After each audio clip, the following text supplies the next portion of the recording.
عورت نہ تو مرد کی امیری سے متاثر ہوتی ہے نہ غریبی سے، وہ تو اس بات سے متاثر ہوتی ہے کہ مرد اسے کتنی عزت دیتا ہے۔ عورت کی سیدھی سادی زندگی میں مرد سارے اصول توڑتا ہوا داخل ہوتا ہے اور اپنی محبت اور وفا کے جھوٹے وعدوں سے اسے اپنا عادی بنا لیتا۔ پھر عورت وہی دیکھتی ہے جو وہ دکھاتا ہے، خود پہ اٹھی انگلی کی پرواہ کیے بنا وفا کرتی ہے، ایک مرد کی محبت میں سب کا بھروسہ توڑ دیتی ہے، اور جب دل بھر جاتا ہے تو وہ عورت کے منہ پر ایسا تماچا مارتا ہے کہ عورت پھر کسی پر اعتبار نہیں کر پاتی۔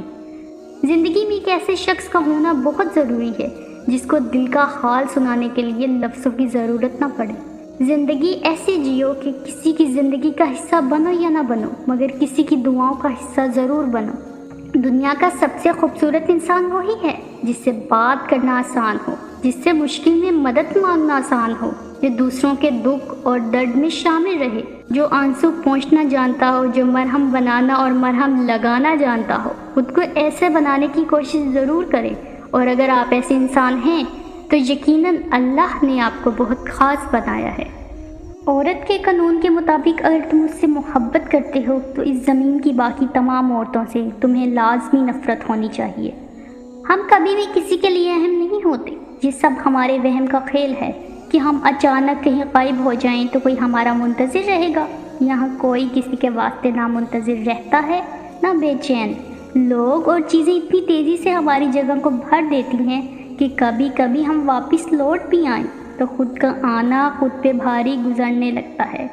اگر آپ نے اپنی چاہ میں کوئی کسر نہیں چھوڑی ہے مگر آپ کا ساتھی پھر بھی آپ سے خوش نہیں تو اسے آزاد کر دیں، چاہے وہ ڈھونڈے آپ سے بہتر۔ یقین کیجئے، محبت ٹھکرانے والے کی طرف سے محبت کبھی پلٹ کے نہیں دیکھی ہے۔ محبت میں بچہ بن جاؤ اور لڑائی کے وقت سمجھدار، اس طرح سچی محبت کر سکو گے اور سمجھداری سے کام لیتے ہوئے لڑائی بھی نہ کرو گے، ہمیشہ خوش رہو گے۔ اس مرد کی مخلصی کی گواہی میں خود دے سکتی ہوں جس کا دل ہر بار دکھا ہو اور غلطی نہ ہونے پر بھی وہ اپنی عورت سے معافی مانگ لے۔ ایسا مرد لاکھوں میں ایک ہوتا ہے جو رشتہ کبھی ختم نہ کرے، اور اس عورت سے بد نصیب کوئی نہیں جو ایسے مرد کو کھو دے۔ جو انسان کسی کو استعمال کر کے اور اس کے ساتھ محبت کا دکھاوا کر کے پھر مجبوری کا بہانہ بنا کر دھوکہ دے کر اسے چھوڑتا ہے، وہ کبھی نہ کبھی خود سے بھی زیادہ دوسروں سے استعمال ہو کر زندگی میں دکھ سہتا ہے۔ برا وقت ہمیشہ گزر جاتا ہے، چیزیں ٹھیک ہو جاتی ہیں، بس انسان کو آزمانا ہوتا ہے اللہ نے۔ تم گھبراتے کیوں ہو مقدر کے فیصلوں سے؟ کیا تم نہیں جانتے تمہارا رب کتنا غفور الرحیم ہے؟ اگر وہ دن کو رات اور رات کو دن کرنے پر قادر ہے تو کیا وہ تمہاری تڑپ دیکھ کر تقدیر کے فیصلے بدل نہیں سکتا؟ انسان ہر چیز کے بغیر رہ سکتا ہے، لیکن انسان اپنے دکھ اللہ کو بتائے بنا نہیں رہ سکتا، کیونکہ اللہ ہی تو سکون عطا کرتا ہے۔ شکریہ، جزاک اللہ۔